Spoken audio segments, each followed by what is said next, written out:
Warahmatullahi wabarakatuh. Eh, kita akan melanjutkan, nggak melanjutkan dari pertemuan sebelumnya. Kemarin kan kita membahas tentang pencernaan ruminansia.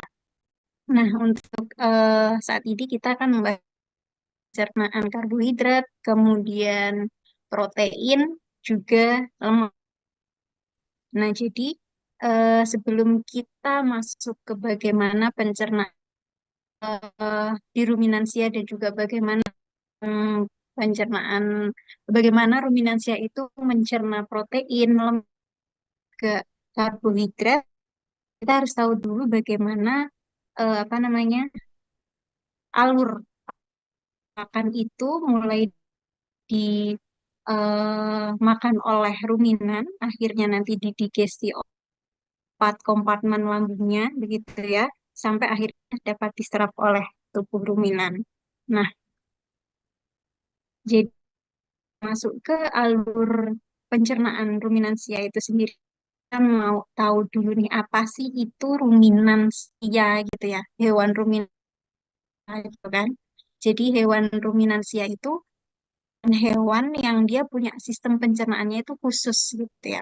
Sistem pencernaannya dia berperan mencerna serat kasar, pakan-pakan dengan serat kasar yang tinggi gitu ya. Itu kan saya itu mampu mencerna pakan dengan serat kasar yang tinggi gitu. Di mana ruminansia tadi yang uniknya lagi dia punya empat kompartemen gitu ya. Jadi lambungnya itu ada empat kompartemen. Ada yang tahu apa aja yang sudah membaca pasti sudah pernah dapat kan ya untuk apa aja bagian-bagian dari kompartemen lambung hewan ruminansia.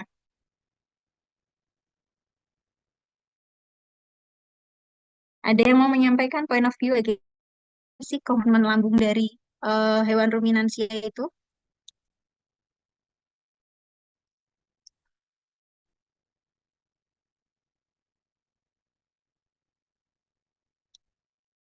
Nadia Yolanda bisa dapat apa aja kompartemen empat kompartemen ruminan punya empat lambung itu apa aja?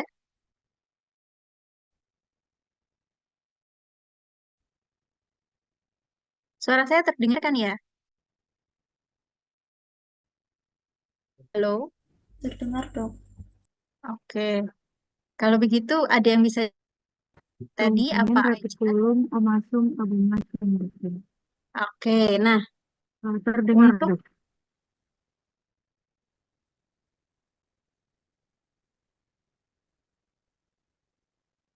saya tidak bisa melihat partisipannya sebentar. Recording in progress. Nah, tadi ada rumen, retikulum, apomasum. Jadi peran apa namanya dari lambung itu untuk zat kasar tinggi yaitu mencerna si selulosa yang ada dalam rumput maupun straw ataupun hay gitu ya. Nah, itu juga perlu mikroorganisme, bakteri-bakteri dan juga mikroba di rumen gitu ya. Nah, ini untuk alur pakan pada ruminansia mencoba menjelaskan mulai dari mulut sampai ke eh, gitu ya, omasum dan apomasumnya begitu. Ada yang mau volunteer menjelaskan ini dicerna? Boleh? Saya catat NIM dan namanya.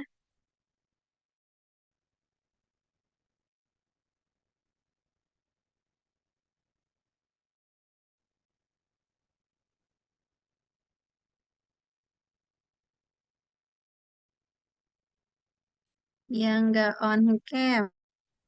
Saya tuh yang nggak on cam di sini ada jelaskan eh Narwas Tularas NIM 161231141. Narwas Tularas hadir atau cuma Join Zoom aja nih. Halo,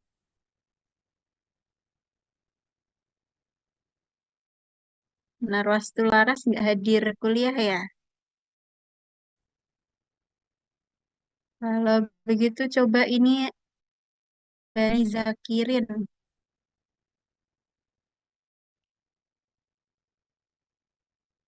Iya dong. Boleh silakan. Coba jelaskan bagaimana alur pakan itu mulut sampai ke Abu Masum.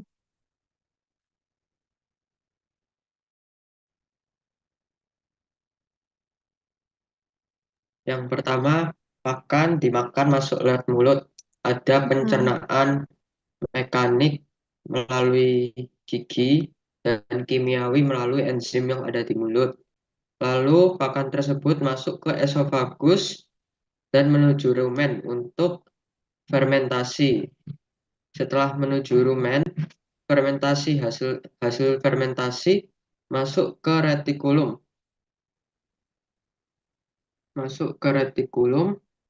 Dan diregurgitasi, yaitu dimuntahkan kembali pakannya ke mulut untuk dikunyah lagi.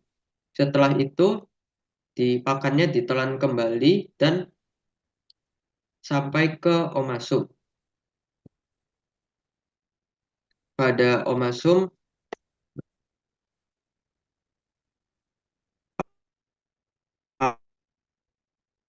pakan dan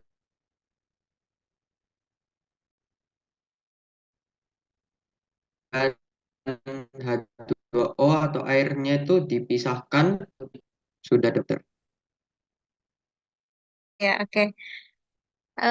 Kita beri aplaus dulu untuk Rabani Razikin yang sudah berani menyampaikan bagaimana alur pakan itu dicerna dari mulut sampai dengan baik itu tadi sudah secara garis besarnya seperti itu ya. Pakan itu kan nanti dia akan dimulai dari mulut, rohai atau silase yang diberikan peternak itu akan dikunyah oleh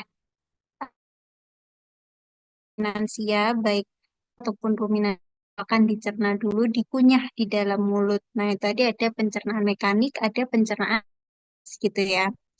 Nah, nanti kemudian masuk ke dalam osofagus itu namanya apa namanya? Jalur untuk masuk ke perut ya atau 4 kompartemen lambung tadi osofagus baru dia akan nanti masuk ke itu adalah tempat fermentasi eh, pakan gitu ya yang dimakan oleh hewan.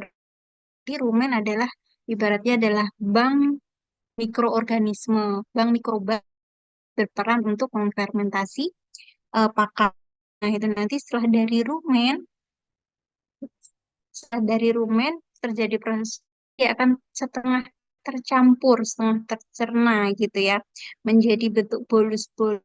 Nah, itu nanti dia akan menuju ke retikulum untuk terbentuk dan nanti akhirnya mengalami regurgitasi tadi ya, dimuntahkan lagi setengah tercerna tadi diregurgitasi. Maksudnya apa namanya? Naik kembali ke mulut untuk dikunyah ulang yang dinamakan dengan proses ruminasi gitu ya. Kenapa disebut ruminasi ya? Karena itu ada proses biakan atau memamah biak mengalami dikunyah ulang pakan yang sudah masuk ke retikulum tadi kan dikunyah ulang di mulut baru masuk ke apa namanya omasum. Nah, di omasum ini penyerapan air gitu, penyerapan H2O. Jadi omasum berfungsi untuk serapan air, dia juga sebagai filter nantinya filter untuk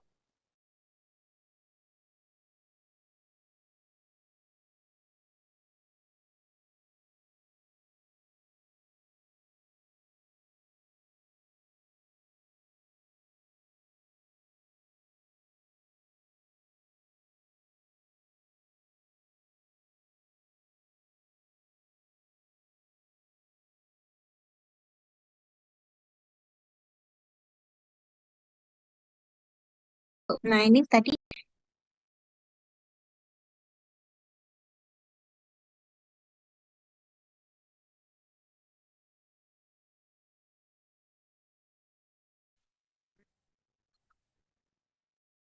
Oke, mohon maaf mungkin sinyal saya ya yang ulang lagi tadi mulai di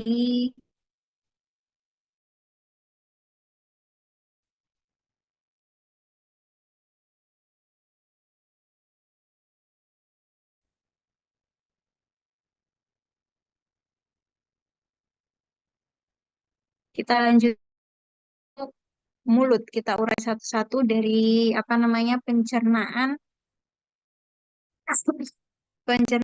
ruminansia di mulut. Nah, di mulut tadi kan ada enzimatis, ada pencernaan mekanik. Nah, mekanik kan proses mengunyah terus mengunyah. Nah, enzimatisnya itu ada bantuan daripada saliva gitu ya. Itu mengandung enzim.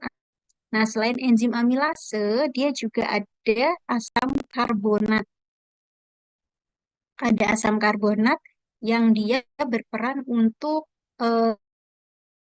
atau penyangga atau larutan yang atau dia penyeimbang pH di dalam rumen gitu ya. Ada yang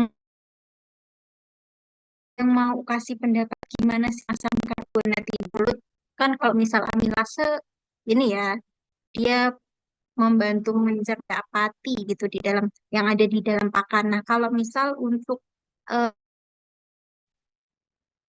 nah, ini gimana sih perannya? Kalau misal amilase kan teman-teman pasti udah familiar ya dengan enzim di mana amilase ini kayak itu udah dimulai di mulut dengan bantuan saliva yaitu enzim amilase membantu pati gitu. Jadi awal-awal proses pencernaan pati itu dimulai dari bantuan oleh saliva yang mengandung enzim. Nah, kalau asam karbonat, kira-kira gimana kalau asam karbonat ini perannya di dalam saliva? Terus kaitannya dengan eh, sebagai penentu pH, kira-kira gimana?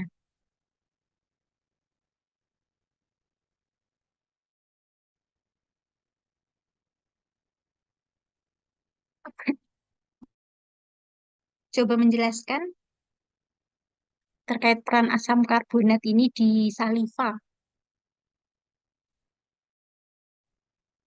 Bisa mungkin bisa dicatat ya. Jadi tidak hanya amilase yang ada itu. Jadi ada juga asam karbonat. Jadi asam karbonat ini membantu saliva untuk menjaga keseimbangan pH rumen gitu ya.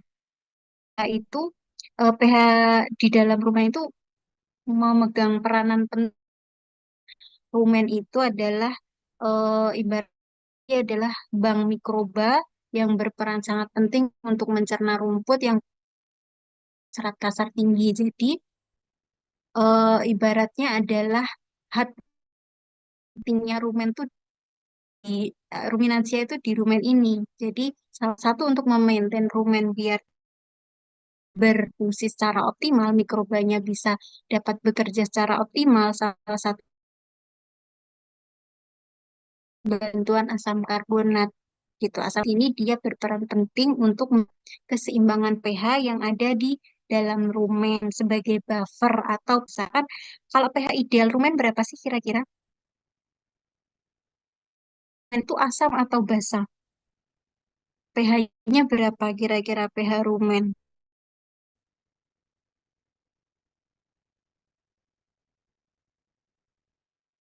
Ada yang pH rumen? Panitia nih ada panitia di situ panitia panitia Rizky Akbar Ilhami. Panitia apa nih? Kita sedang ada di dalam rapat ya karena ada panitia di sini. Boleh dibantu panitia pH rumen berapa kira-kira?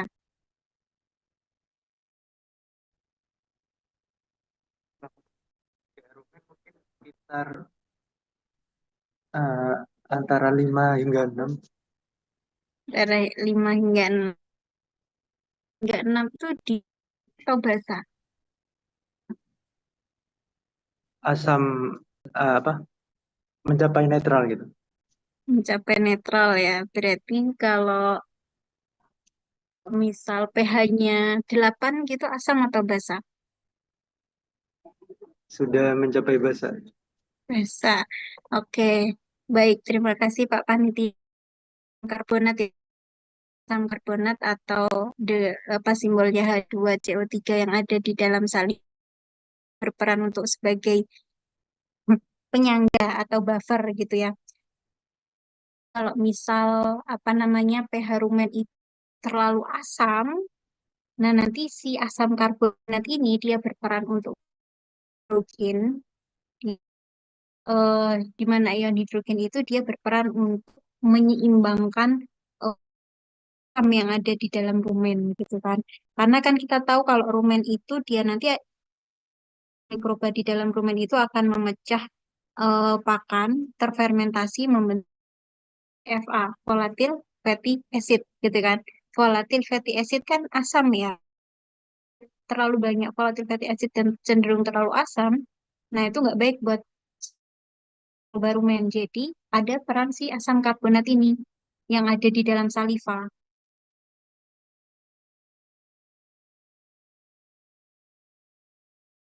Tadi dia dicerna, dikunyah, pakan, kemudian enzim amilase, dan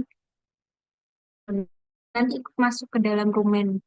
Fungsinya tadi untuk menyeimbang pH yang ada di dalam rumen ketika mikroba itu memecah atau memfermentasi pakan fatty acid. Jika terlalu asam, peranan asam karbonat ini nanti akan mengikat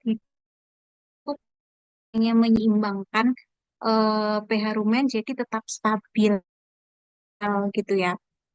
Nah, eh, selain itu fungsi dari asam karbonat untuk penetral pH rumen dia juga mencegah adanya asidosis gitu kan. Ada penyakit asidosis karena dia terlalu banyak hidrat. Kalau karbohidrat yang sumber energi yang berasal dari karbohidrat kan dia lebih cerna gitu ya, lebih cepat tercerna. Terus dia juga menghasilkan banyak asam yang di kondisi asidosis juga pH-nya turun drastis gitu ya. Nah, itu peran juga itu, asam karbonat yang ada di dalam saliva itu mengurangi tingkat keasaman yang sehingga bisa mencegah kondisi asidosis pada ruminansia gitu ya. Kemudian masuk ke rumen. Ruminan, ke ruminansia yang kompartemen pertama adalah rumen.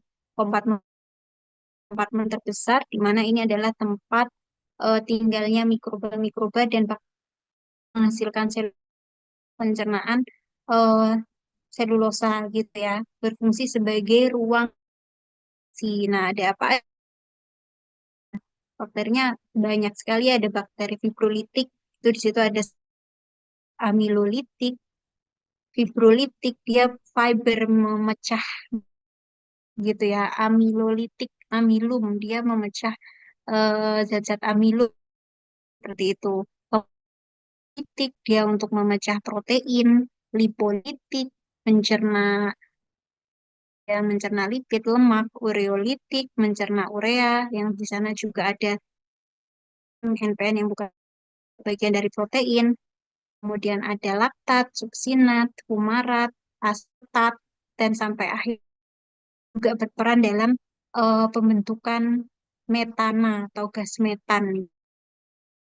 Nah, jadi apa namanya bakteri fibrolitik di sini itu kalau misal di rumput itu mencerna selulosa dan hemi.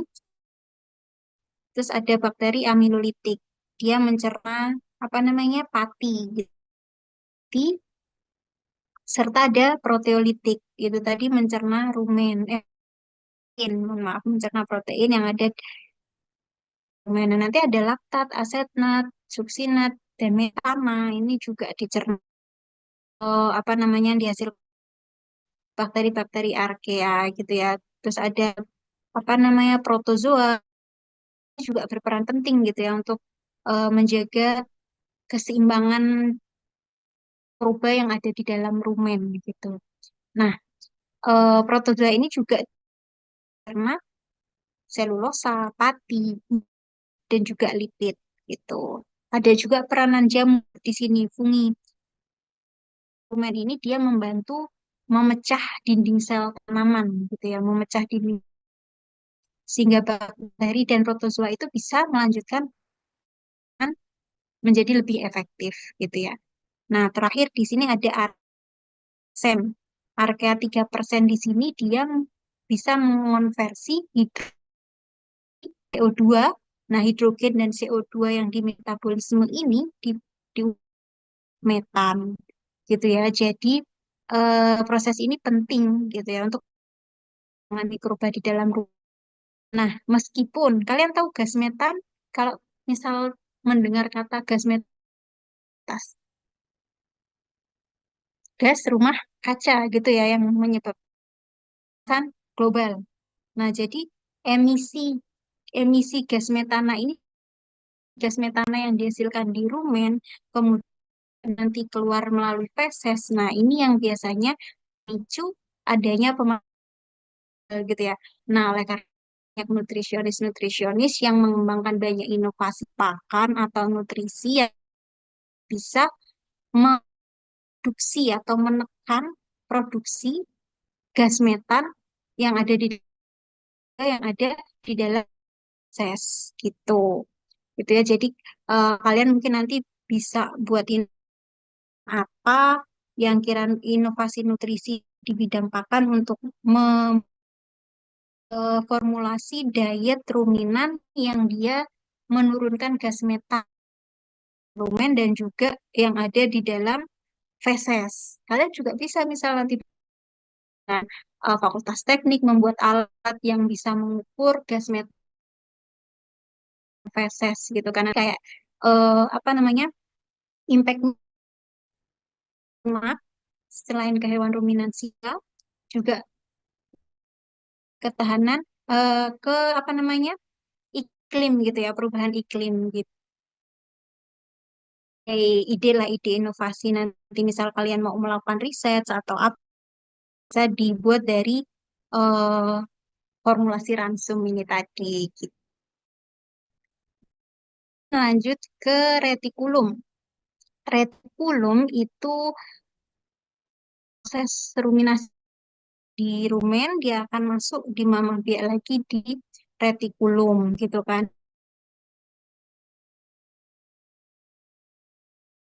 Retikulum yang nanti sebagai tempat regurgitasi gitu ya, makanya akan di apa namanya dimuntahkan ulang gitu kan. Dan sebagai apa namanya em, mengunyah pakan rumen, dia juga filter.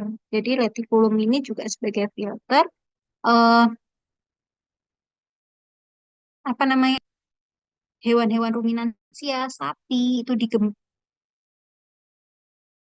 nggak dikandangkan atau dia diumbar di padang pastura atau pengembalaan yang melihat sapi di berita-berita itu digembalakan di tangan akhir tempat pembuangan sampah umum gitu ya kan ada daerah-daerah sapi-sapi itu banyak diumbar di eh, sampah-sampah gitu banyak sapi-sapi makan di situ eh, ternyata dia nggak sengaja makan kawat kah, paku atau apa. Nah, daripada retikulum ini sebagai hardware stomach gitu ya. Jadi dia sebagai filter yang untuk menangkap benda-benda asing yang dianggap asing ya Pak, bukan pakan mereka. Nah, itu peran daripada retikulum untuk memfilter eh, barang-barang asing, benda-benda asing yang nggak sengaja dimakan oleh hewan ruminansi.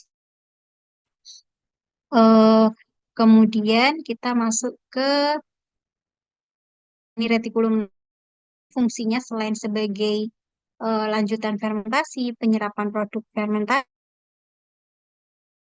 kemudian aliran masuk, menahan partikel pakan selama fermentasi, dia juga membantu proses ruminasi. Nah, tambahannya tadi dia untuk filter, maksudnya benda-benda asing atau apa itu bisa tertahan di sini gitu di retikulum ini.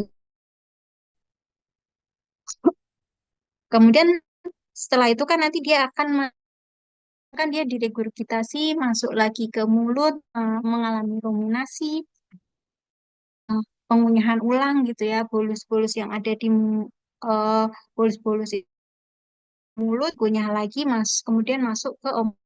Nah, omasum ini adalah tempat penyerapan air yang paling besar.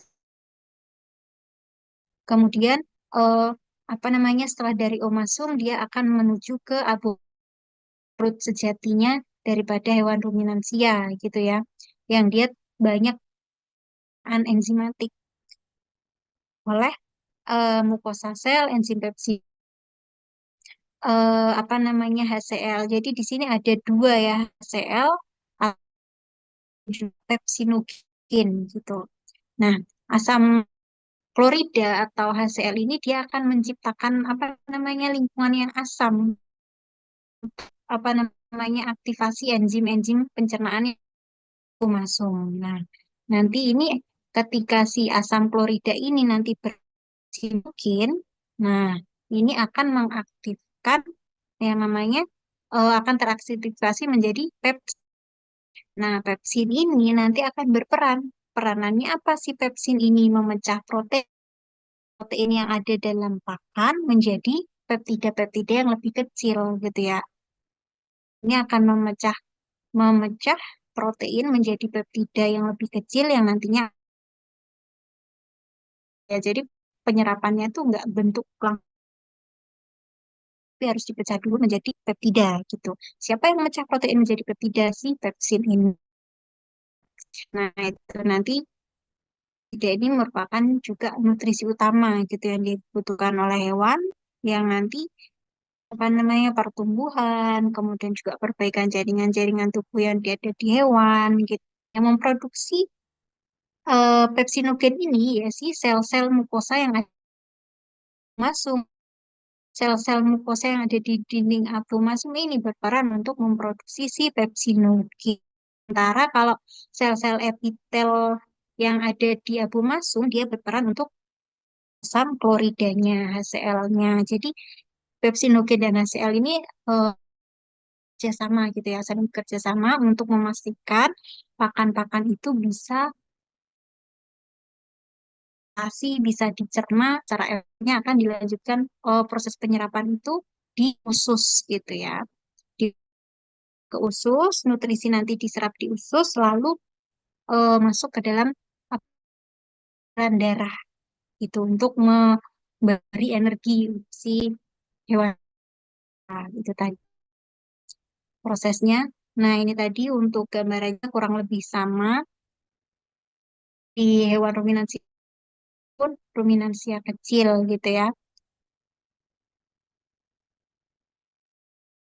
Nah, sekarang kita masuk ke metabolisme dan bagaimana pencernaan karbohidrat ya. Ke bagaimana pencernaan karbohidrat? Eh,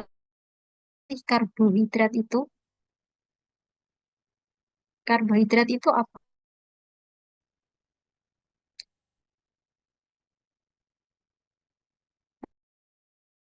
Atau saya tunjuk lagi, itu apa sih? Itu.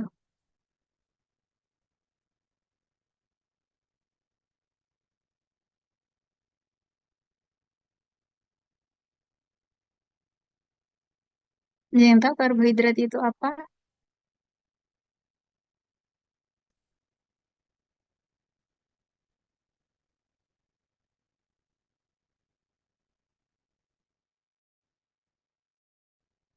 Sinta Dewi Natasha. Iya, dokter. Halo, Sinta Dewi Natasha. Ada Sinta Dewi Natasha hadir? Hadir, dokter. Oke, Mohon maaf, baik. apakah masuk ya, dokter? Saya pakai dua device, soalnya koneksinya tidak stabil. Oke, oke, baik.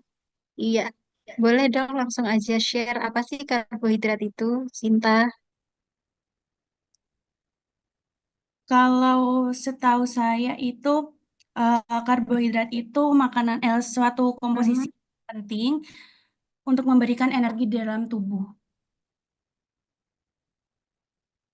Gimana, gimana? Boleh karbohidrat Kalau itu? karbohidrat itu merupakan suatu komponen utama atau komposisi yang penting dalam makanan berguna komponen Untuk pentingnya itu memberikan dia energi dalam tubuh. Seperti itu, dokter.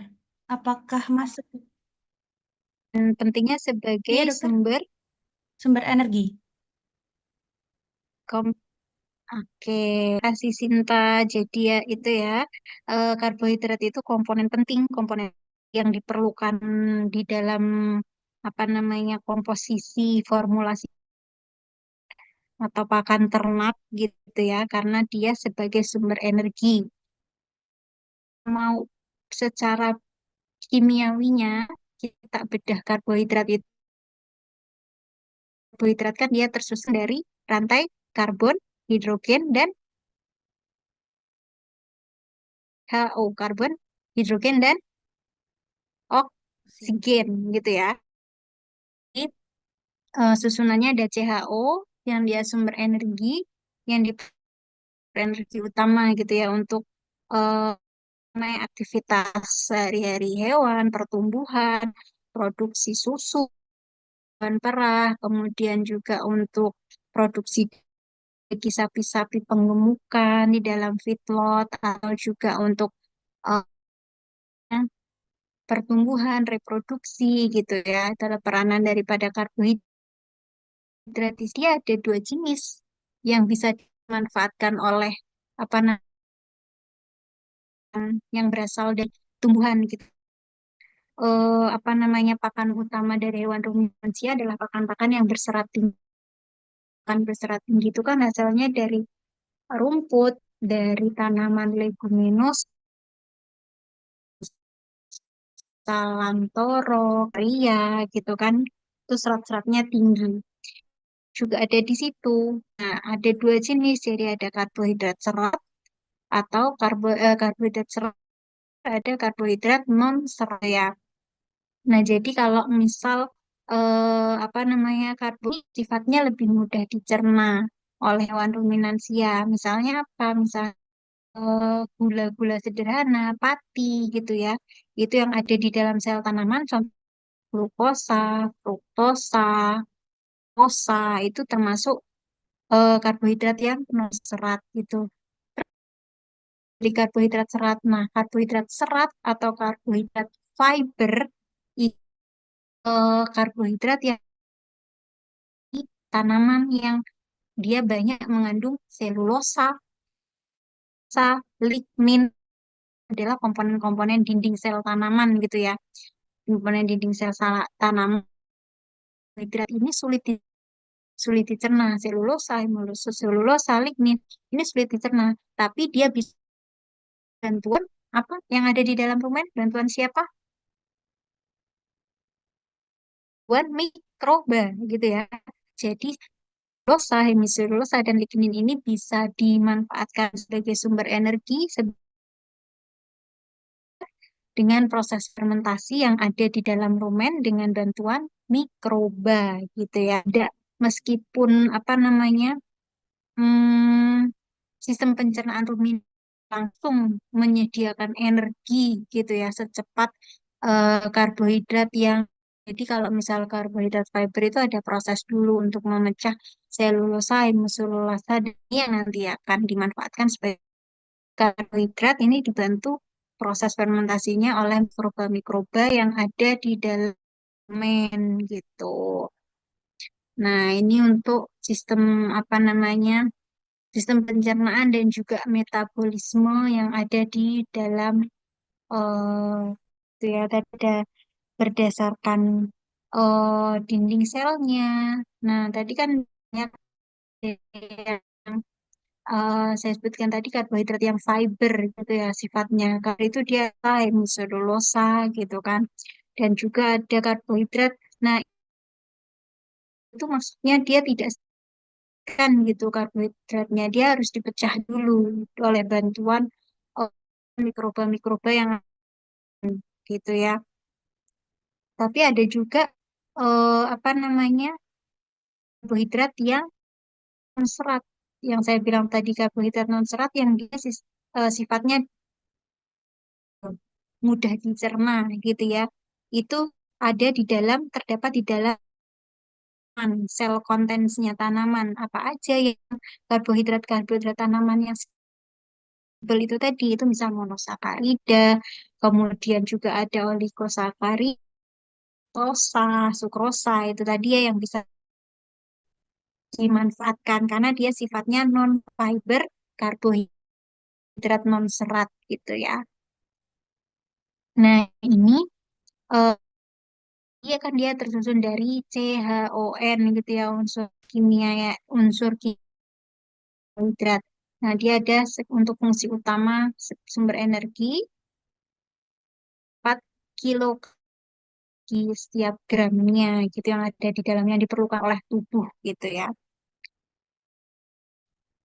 Proses sintesis apa namanya energi karbon dioksida air dan tanaman akan diubah menjadi glukosa gitu ya proses fotosintesis lah di karbohidrat kompleks ada oligosakarida, polisakarida yang bisa didapat apa namanya pakan-pakan yang berserat gitu ya.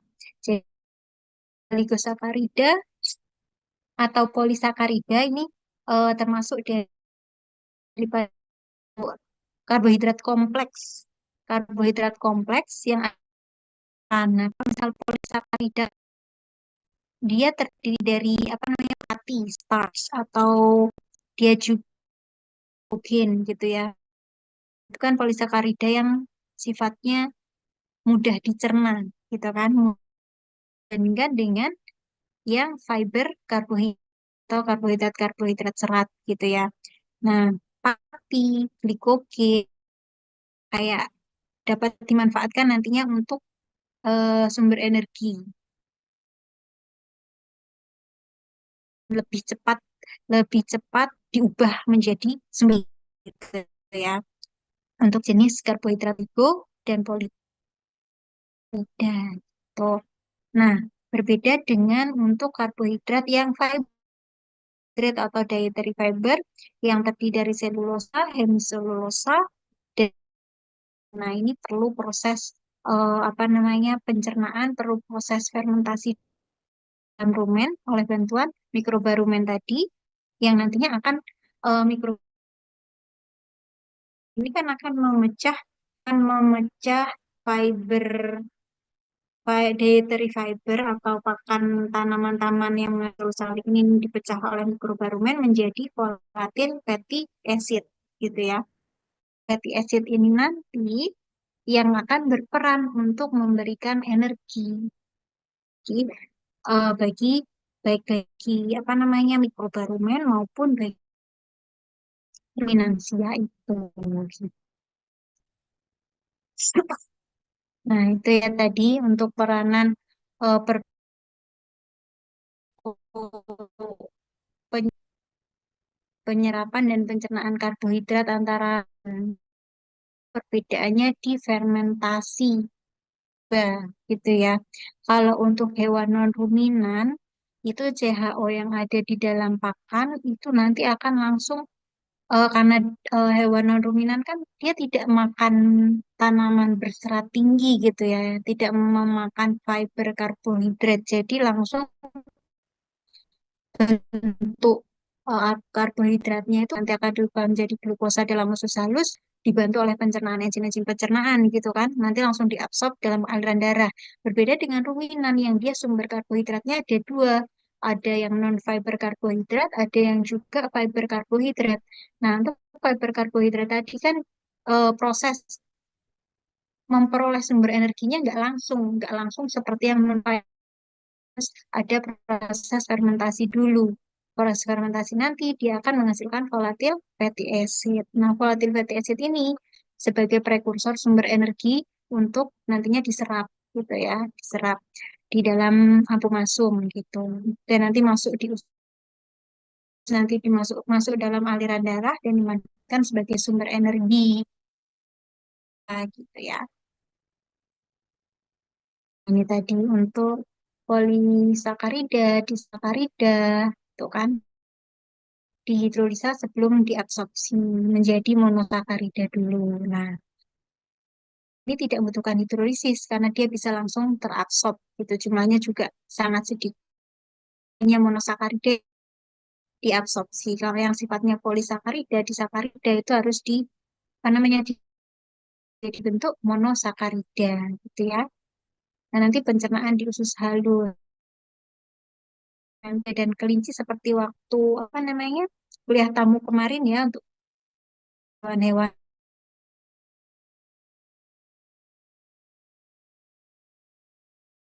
bakterinya itu ada di dalam sekum dan kolonnya itu yang akan memproduksi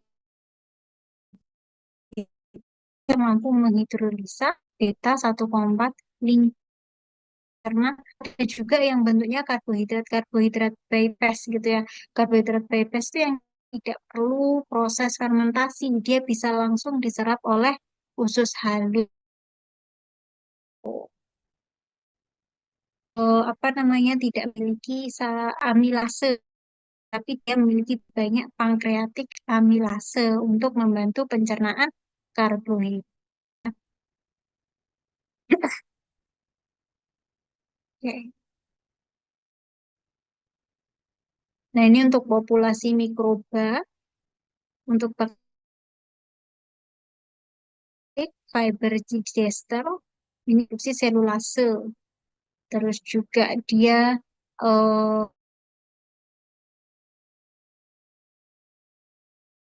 sampai 7 gitu ya. Jadi pH di dalam lebih tepatnya bukan 5 sampai 6 ya, tapi 6 sampai 7 gitu. Sehingga eh hanya karbohidrat tadi kan dibentuk tadi menjadi volatile fatty acid gitu ya. Volatile fatty acid kan di sana ada nanti ada asam asam propionat, asam butirat. Nah, itu nanti didapatkan dari tanaman-tanaman atau fiber, yang fiber karbohidrat didapatkan. Nah, ini untuk bakteri amilolitik yang dia langsung mencerna seperti pati, kemudian kosa gitu ya. Ini pH-nya 5 sampai 6 untuk mikroba ini bisa tahan sampai 6 gitu ya. Nah, ini juga berperan untuk memproduksi bakteri-bakteri berperan produksi propionat, butirat, dan juga kadang ada asam laktat gitu ya. Kan itu makan biji-bijian. Nah, perubahan pakan dan itu kan misal pakan biji-bijian itu juga sumber karbohidrat ya. Tuh, jika dia dicerna terlalu cepat gitu ya, nah itu tadi menyebabkan laktik gitu ya. Penurunan pH, atau secara apa namanya penurunan asam yang gitu ya. Nah, oleh sebab itu tadi ada peranan asam karbonat yang ada di saliva itu tadi untuk stabilizer, untuk menetral fluktuatifnya pH rumen gitu ya, karena aktivitas-aktivitas itu tadi. Nah, ini untuk peranan apa namanya metabolisme mikroba memecah gitu ya. Jadi ada apa namanya metabolisme yang nanti akan memecah ADP menjadi NADPH itu ya. Nanti katabolisme ini di dalam rumen volatile fatty acid, kemudian CO2, metan, dan juga panas di dalam rumen gitu ya. Jadi suhu rumen itu nanti juga eh jadi panas karena ada proses pencernaan karbohidrat katabolisme ini. Nah, nanti daripada hasil katabolisme ini akan menjadi akan terbentuk bio yang didapatkan dari si karbohidrat menjadi yang digunakan untuk pertumbuhan, kemudian digunakan untuk pemeliharaan jaringan tubuh, kemudian juga untuk apa namanya replikasi gitu ya. Gitu. Tadi jadi proses katabolisme ini nanti dia menghasilkan energi dalam bentuk ATP dan juga ADP ya. Kemudian nanti di biosintesis dia akan menghasilkan sumber-sumber energi yang dibutuhkan, maintenance, replication gitu tadi. Tadi ya, yang kompleks daripada katabolisme tadi menghasilkan asam lemak fatty acid. Kemudian ada juga menghasilkan CO2. Ini ya, apa namanya?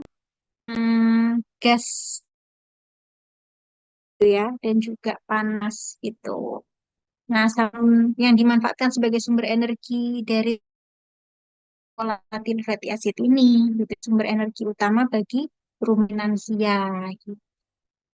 Digest hidrat oleh bakteri rumen. Ini ya, ini tadi yang sudah jelas banyak mikroba di sini. Kemudian juga apa polisakkarids dicerna menjadi gula sederhana, kemudian difermentasi fatty acid ini sebagai sumber energinya gitu ya. Nah, kemudian di usus halus ini untuk hewan-hewan non ruminan. Jadi dia terjadi sekresi enzim pencernaan, sekresi enzim dari pankreas dan liver. Jadi untuk langsung digesti karbohidratnya ada air, mineral, amino asid, kemudian glukosa, kemudian juga asam yang langsung diserap di sini di usus halus untuk hewan-hewan non ruminan. Ada peranan sekum dan juga usus besar. Ini untuk misal seperti hewan kelinci. Di sekumnya itu ada mikroba, ada bakteri yang dia berperan untuk mengatasi produk-produk atau partikel-partikel yang tidak terabsorpsi itu tadi ya, berperan sebagai absorpsi H2O di usus besar gitu ya. Kemudian VFA juga ada di sini dan akhirnya bentuk feses. Baik, kita lanjutkan. Nah, ini metabolisme karbohidrat gitu, baik di muscle itu nanti akan teroksid apa namanya glukosa oksida nanti membentuk glikogen, kemudian glikogen dipecah, kemudian menjadi asam asam adiposa dan liver di sini berperan untuk memecah glukosa menjadi CoA. Nah, ini lebih ke apa namanya proses atau metabolisme dari yang nanti akan dimanfaatkan gitu ya untuk massa adiposa, kemudian untuk sistem-sistem saraf dan juga dimanfaatkan untuk apa namanya reproduksi gitu yang dimana glukosa diperlukan terus gitu ya. Kemudian juga laktosa kan sebagai jenis karbohidrat yang juga dengan karbohidrat yang paling besar yang ada di dalam susu gitu kan. Jadi dari metabolisme karbohidrat tadi akan disalurkan beberapa jaringan-jaringan yang memerlukan sumber energi atau glukosa itu tadi untuk pembentukan sel darah merah juga gitu ya. Nah, ini eh, berapa lama proses fermentasi glukosa ataukah pati atau selulosa. Jadi proses fermentasi yang jadi di jenis-jenis karbohidrat yang bentuknya selulosa gitu ya. Nah, ini untuk fermentasi rumen. Jadi dan tadi akan membentuk apa namanya gas metan gitu ya selain volatil. Nah, kalau misal di rumen ini mikroba produksi volatil fatty acidnya terlalu banyak, jadi pH rumen dia menyebabkan asam, dia juga bisa menyebabkan yang tadinya asidosis. Menyebabkan selain selain volatile fatty acid kan tadi juga dihasilkan gas gitu, menyebabkan kembung atau menyebabkan bloating gitu yang bahkan bisa menyebabkan worst case-nya kematian pada hewan ruminansi. Nah, ini untuk penggunaan dari fatty acid. Nah, volatile fatty acid kan dia ada asam asetat, tadi ya, asam propionat, dan juga asam butirat gitu ya. PFA itu ada apa namanya tersusun dari asetat, propionat, dan juga butirat gitu ya. Asam asetat ini energi dan juga dia untuk sintesis asam lemak. Kalau untuk propionat sebagai energi dia juga sebagai gluconeogenik atau pembantu sintesis glukosa. Nah, kalau yang untuk butirat dia ini membantu sel-sel untuk mengkonversi menjadi keton atau beta hidroksi gitu ya. Ini untuk penggunaan volatile fatty acid. Nah, untuk berapa sih rasionya antara propionat butirat itu jika misal pakai rasio hijauan dan juga biji-bijian gitu ya, forage. Nah, ini bisa kalian lihat di sini perbandingannya. Jika forage-nya greennya 25, berapa yang dihasilkan per VFA yang diproduksi di asetat, propionat, dan butiratnya. Nah, ini. Kemudian volatile fatty acid tadi ya, asetat dan butirat itu sebagai kebutuhan energi utama melalui proses oksidasi. Kalau misal propionat, sumber energinya tadi digunakan genesis ya secara biokimianya ya. Nah, untuk asetat nanti supratama untuk lipogenesis gitu ya. Jadi propionat sedikit digunakan untuk lipogenik untuk memecah glukosa gitu ya. Secara overview, secara keseluruhan untuk penyerahan ruminansia karbohidrat dari pati, kalau misal bentuknya pati dia kan langsung bisa diserap ya bentuk glukosa dan laktosa ini. Tapi kalau untuk pakan-pakan fiber yang karbohidrat fiber dia harus mengalami proses fermentasi dulu membentuk VFA. VFA ini nanti dipecah dari propionat, asetat, dan butirat. Kalau propionat nanti dia akan menghasilkan glukos juga, akhirnya menjadi laktos dan juga sumber energi dalam bentuk fat. Kalau asetat butirat nanti dia sumber energinya bentuk asam lemak gitu ya, fatty acid. Gitu. Jadi untuk karbohidrat. Nah, ini nanti kita juga bahas tentang protein, di mana protein ini nanti harus dipecah dulu menjadi asam-asam amino gitu ya, untuk bisa diserap oleh tubuh gitu. Lemak juga harus dipecah dulu menjadi asam-asam lemak gitu ya. Nah, ini untuk perbedaan eh, pencernaan karbohidrat pada hewan ruminansia dan monogastrik gitu ya, baik di mana salivary amilasenya gitu. Kemudian di pencernaannya, di mana penyerapan glukosanya, itu ada perbedaan antara ruminan dan hewan ruminansia. Kita lanjutkan untuk digesti lemak atau metabolisme lemak gitu ya.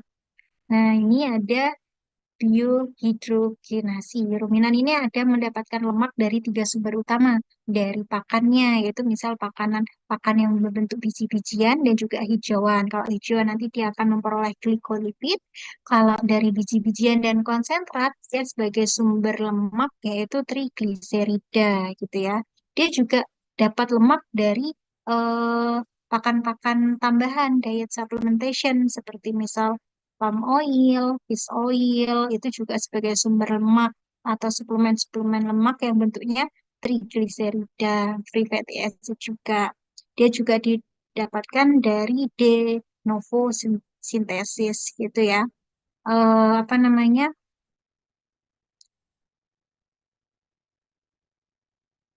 Yang diperoleh dari dinding sel yang nanti dipecah tercerna menjadi lemak. Lemak itu nanti disebut dengan de novo sintesis. Dia dari tubuh ruminansia itu sendiri dia bisa memproduksi lemak gitu ya.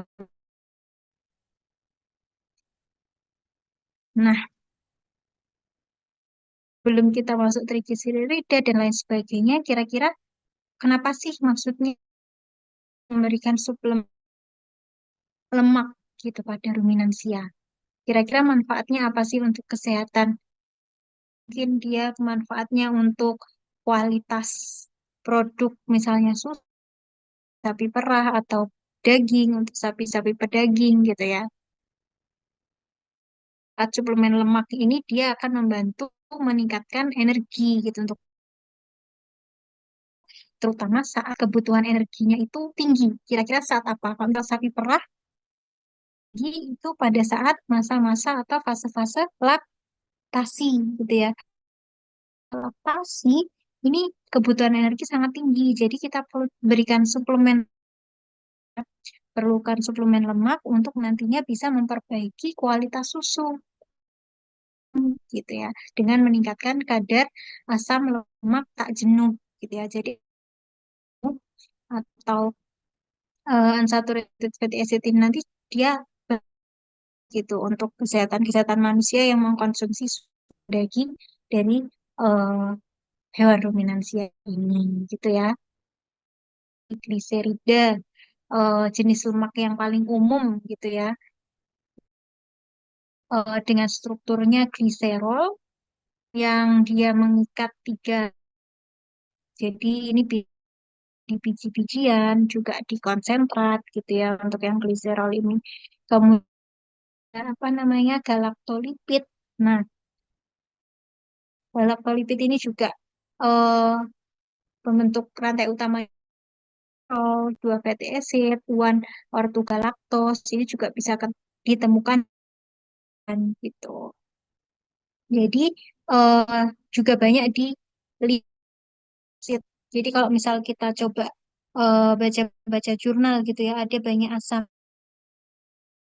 yang dia ditemukan di galaktolipid gitu ya. Dia untuk mendukung kesehatan jantung gitu ya. Bisa juga untuk mengurangi lemak-lemak yang ada di linolenic acid yang ditemukan di gitu ya. Selain itu dia juga apa namanya berfungsi untuk memperbaiki susu, juga untuk memperbaiki kualitas daging gitu.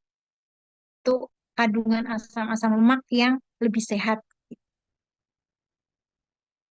Lemak. Kalau asam lemak rantai karbon panjangnya itu tiga dengan ujung akhir dan karboksil grup COOH gitu ya. Jadi asam lemak jadi kayak energi. Karakter dari asam lemak ini jumlah karbonnya panjang, dia juga karena dia punya ikatan rangkap gitu ya. Jadi cerai-berai karena dia apa namanya ikatan rantainya itu rangkap gitu. Nah, kan kalau misal kita lemak itu pasti ada lemak jenuh dan ada juga lemak tak jenuh gitu ya. Jenuh itu dia tidak memiliki ikatan rangkap di rantai eh, atom karbonnya gitu. Nah, kalau untuk lemak tak jenuh itu punya satu ikatan rangkap gitu. Jadi strukturnya itu cenderung lebih apa namanya lebih kuat double bond gitu ya. Nah, untuk jenis-jenis lemak tak jenuh ini biasanya dibagi lagi ada lemak jenuh eh, monounsaturated fatty acid yang dia ganda atau disebut dengan polyunsaturated fatty acid. Namanya lemak jenuh ini lebih stabil karena strukturnya lurus gitu ya, saling menempel erat, lebih padat gitu. Jenuh itu dia eh, strukturnya tidak saling erat dengan lemak jenuh tadi gitu. Itu sebabnya misal minyak nabatinya lebih cair dibandingkan dengan lemak-lemak hewani yang bentuknya dia lebih padat.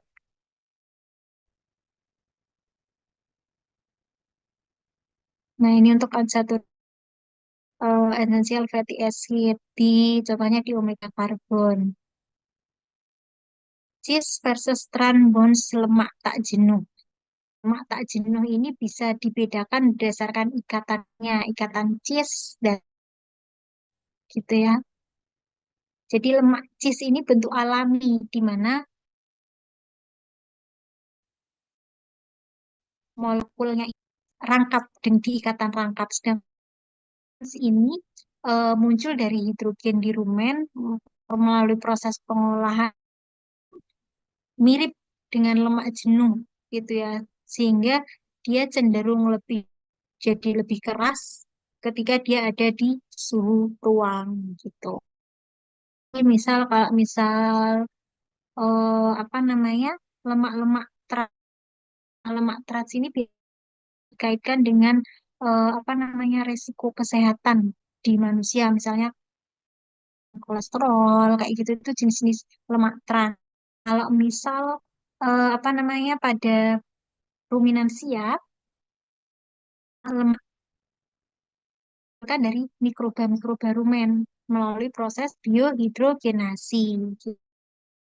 Terus namanya asam lemak linoleat. Asam lemak linoleat ini juga yang terkonjugasi ini juga sebagai lemak trans dari ruminansia gitu ya. Itu untuk contoh antara perbedaan lemak cis dan juga lemak trans.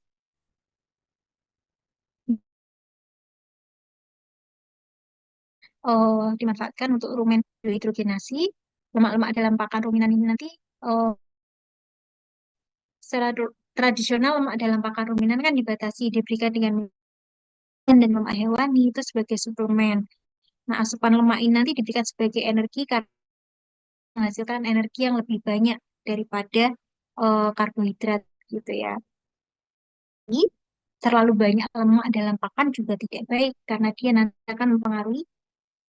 Nah, itu ya. Ini tadi sudah terkait fatty acid gitu ya. Nah, ini untuk metabolisme lipid atau lemak.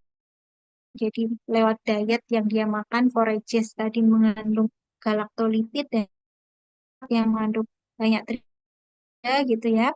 Nanti akan dipecah menjadi gliserol, galaktos atau uh, fat unsaturated tadi. Nanti akan dari gliserol galaktosa nanti akan diubah menjadi volat. Tadi ada asam asetat, propionat, butirat. Nah, nanti akan diabsorb menjadi uh, lemaknya akan diabsorb dan juga dimanfaatkan sebagai sumber energi gitu ya. Jadi lemak ini juga eh, dimanfaatkan sebagai sumber energi juga di samping dari karbohidrat tadi. Nah, nanti untuk yang free fatty acid akan diubah menjadi saturated fatty acid dan halus gitu ya. Lanjutkan ini tadi yang terkait cis dan trans. Nanti kalian bisa lebih lanjut di jurnalnya Greenery dan Bauman tahun 99 ini ya, untuk terkait lemak, juga terkait conjugated linoleic acid atau asam konjugasi gitu ya. Nah, selanjutnya metabolisme nitrogen rumen atau protein gitu ya. Nah, ini salah satu apa namanya? Gimana pencernaan protein di dalam rumen gitu. Jadi ringkasnya itu protein dalam pakan ruminansia itu kan dicerna bantuan mikroba. Dia akan eh, menghasilkan enzim yang dia akan memecah amonia. Amonia kan nitrogen ya, NH3 ya, 3. Nah, nanti itu dia akan digunakan untuk apa namanya, membuat protein-protein. Jadi eh, penting karena protein mikroba ini menjadi namanya sumber utama protein bagi ruminansia yang nantinya terus gitu ya. Jadi eh, kenapa mikroba di rumen itu pilih membentuk amonia daripada langsung melepaskannya jadi bentuk asam amat? Ini tadi mikroba kan membentuk amonia karena mereka bisa menggunakan amonia ini untuk mensintesis protein gitu ya. Ketika apa namanya, ruminansia ini, mikroba-mikroba rumen ini akan mendapatkan protein yang lebih lengkap dan lebih seimbang karena dia bisa mensintesis yang tadi untuk memenuhi kebutuhan nutrisi mereka, nutrisi si rumennya juga, si mikroba yang ada di dalam rumennya juga gitu ya. Jadi apa namanya, misal ada beberapa kasus urea sumber nitrogen yang murah dan mudah didapat untuk pakai ya. Misalnya ditambahkan dengan urea. Tapi urea ini secara langsung digunakan gitu tanpa kita berikan unsur-unsur lain misal seperti asam amino gitu ya. Jadi ini harus disesuaikan juga penambahan urea ini juga jumlahnya tidak tidak bisa terlalu banyak karena nanti bisa keracunan urea. Nah, ini untuk penyerapan protein atau nitrogen di dalam rumen. Gimana? Nah, ada peranan saliva juga, NH3 nanti berubah menjadi urea. Kalau misalnya urea nanti bisa diekskresikan melalui urin gitu ya. Tadi ini juga ada peran CHO, karbohidrat berubah menjadi volaturan ya, ada dari karbohidrat, ada dari lemak, ada dari dalam protein yang dia semua terjadi di dalam fermentasi prosesnya.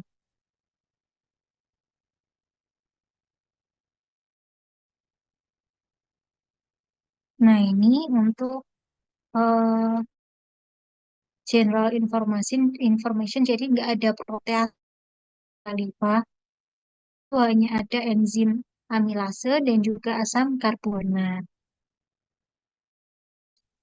Mikroorganisme ini juga berperan dalam pencernaan protein dalam rumen dan juga belum karena ada bakteri dan juga protozoa di situ. Nitrogen rumen bisa kita dapatkan dari soybean meal, bijian, hijauan, silase, non-protein nitrogen, NPN ini tambahan urea, tapi untuk eh, pemberiannya juga kita harus batasi, tidak gitu kan. Kemudian ada endogenous recycling diperoleh dari saliva dan juga tadi bisa mensintesis N sendiri di dinding-dinding mikroba. Tuh. Nah, ini untuk aktif dibantu oleh mikroba dan juga eh, peptidase yang dia memutus ikatan peptida tadi menghasilkan asam-asam amino. Ya, ini proses pencernaan secara fermentatif di mana nanti apa namanya pembentukan amonia ini akhirnya diserap dalam bentuk amonia ini harus dicerna dulu sehingga asam amino gitu tadi ya yang nanti akan bisa dimanfaatkan oleh rumen. Nah, urea ini sebagai sumber NPN itu secara cepat didegradasi menjadi amonia. Ini limit sintesa protein mikroba. Dia ada dua limitasi utama, baik dari ketersediaan energi, ketersediaan untuk diet yang mengandung urea. Ini juga tadi perlu ditambah atau juga eh, apa namanya jenis-jenis si skeleton ini untuk membantu apa namanya penyerapan urea nitrogen yang ada gitu ya.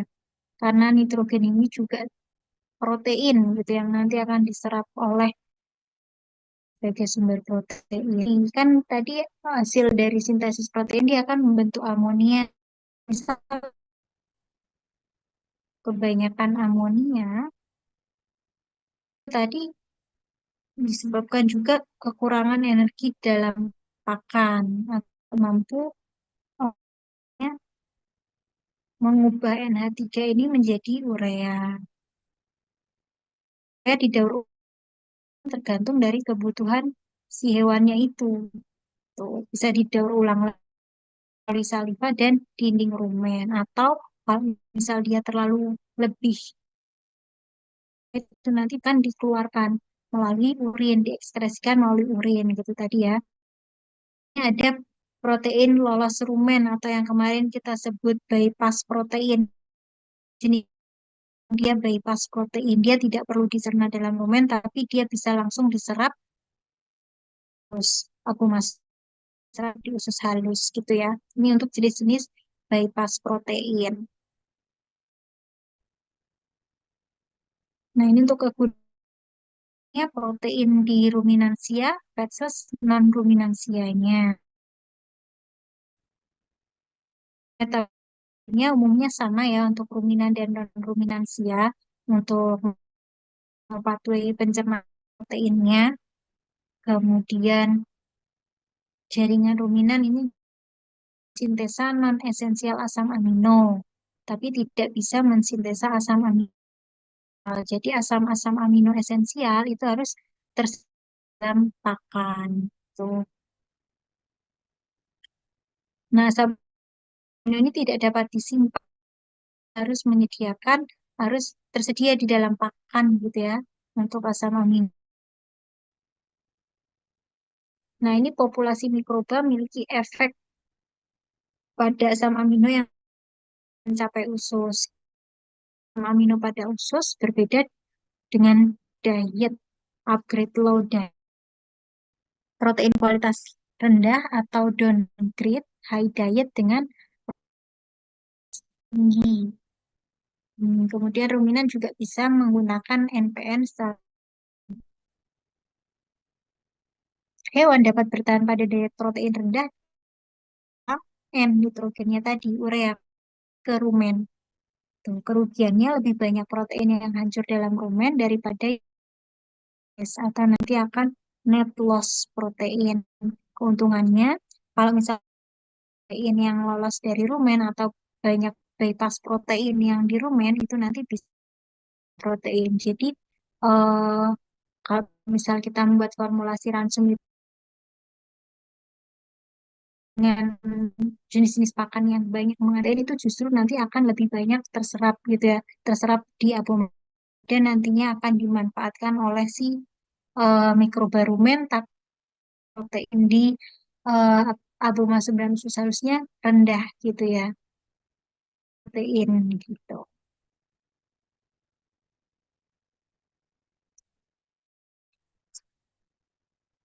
Ini untuk apa namanya? Komposisi asam amino sebagai diet protein yang pengaruhi komposisi asam amino.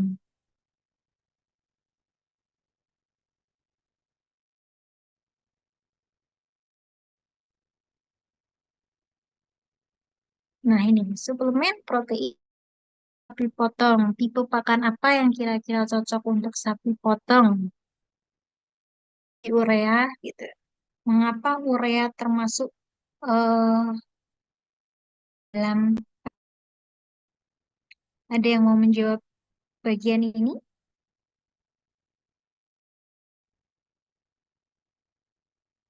Untuk suplemen protein sapi potong? Sapi potong itu dia biasanya memerlukan sumber protein yang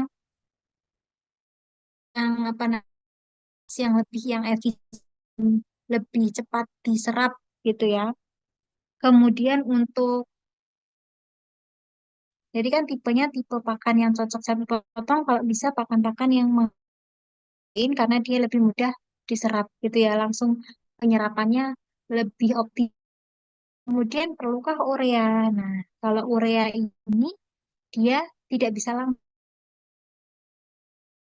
sebagai eh, tidak bisa langsung tanpa adanya energi yang sumber energi ataupun unsur-unsur yang tadi perlu ditambahkan sulfur yang nantinya urea ini bisa dikonversi amino untuk akhirnya diserap oleh tubuh ruminansia gitu ya. Kalau misalnya kemudian eh, jadi itu pentingnya gitu ya. Kita harus makan yang disesuaikan juga dengan kebutuhan nutrisi. Jenis tipe pakannya baik pas protein atau yang protein yang perlu dicerna dulu. Dan untuk urea itu tadi perlu memang cuman dia harus perlu ada suplementasi bahan-bahan pakan yang mengandung energi lain yang seperti sulfur tadi yang bisa memudahkan rumen untuk memecahnya menjadi asam-asam amino yang nanti akan bisa diserap in ruminansia gitu ya. Jadi mengatur kadar energi yang ada di dalam formulasi pakan itu penting karena nanti untuk aktivitas daripada sintesis protein yang ada di dalam bantuan si mikroba tadi. Itu ya. Untuk urea pada feedlot cattle ini bisa diberikan dalam bentuk dari pakan-pakan bijian atau bisa diberikan dalam bentuk silase gitu. Kalau yang mengandung protein itu dari soybean meal gitu. Yang paling utama adalah delay gitu ya. Untuk feedlot cattle rekomendasinya. Tergantung dari jenis sapinya. Tadi kan dairy cow ini seperti ini. Urea 281%. Protein yang ekuivalen gitu ya. Untuk protein yang diperlukan untuk dairy cow karena untuk eh, produksi atau kualitas daripada susu.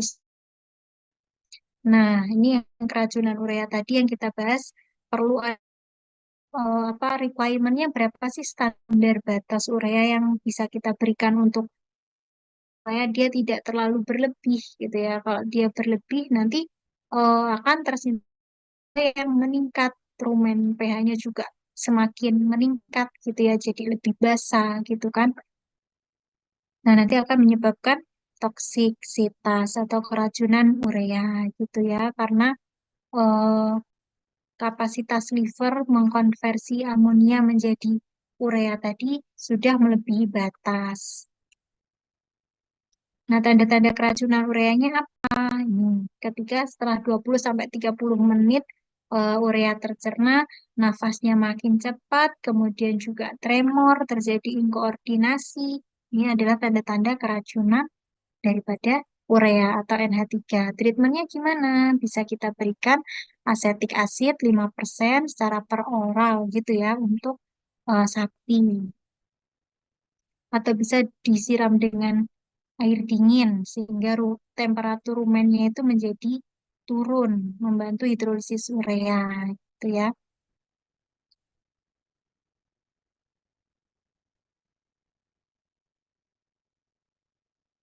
Nah, pencegahannya gimana? Misal untuk pengolahan pakan dengan amoniasi, dengan penambahan urea, biasanya pada jerami-jerami itu kita tidak bisa langsung menyampurkan jerami dengan urea, tapi urea itu perlu kita apa namanya, kita encerkan dulu di dalam air, habis itu baru kita campurkan dengan si jerami kering itu tadi, gitu ya, untuk bisa apa namanya, membuat konsentrasi urea itu tidak terlalu tinggi.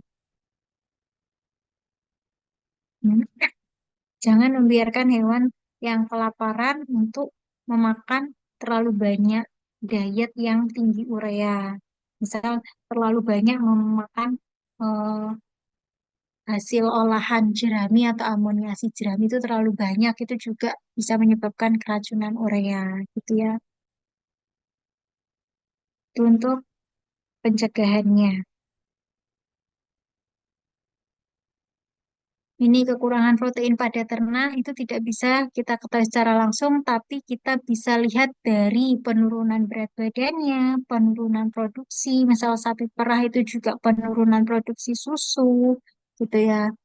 Kemudian gangguan saluran reproduksi itu bisa diketahui dari, oh ini hewan ini, ruminansia ini, ternak ini dia kekurangan protein. Jadi kita perlu tambah asupan proteinnya. Nah, ini untuk beberapa penyakit yang disebabkan oleh eh, protein pada pakan, baik itu defisien protein atau dia kelebihan protein, kelebihan N ya, protein kelebihan N protein itu bisa menyebabkan kembung, kemudian juga bisa menyebabkan urea toksik tadi ya. Nah, ini gejala-gejala bloating, perutnya menjadi tegang, anus daripada sapinya ini menonjol, nafas sapi nanti akan menjadi ngos-ngosan, lidahnya kebiruan, dan worst case-nya dia akan mengalami kematian gitu ya.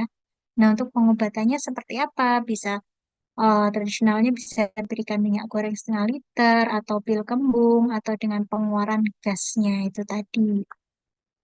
Ya, itu slide terakhir, to be continued-nya yang kemarin ya, yang terkait eh, pencernaan atau penyerapan mineral dan juga vitamin.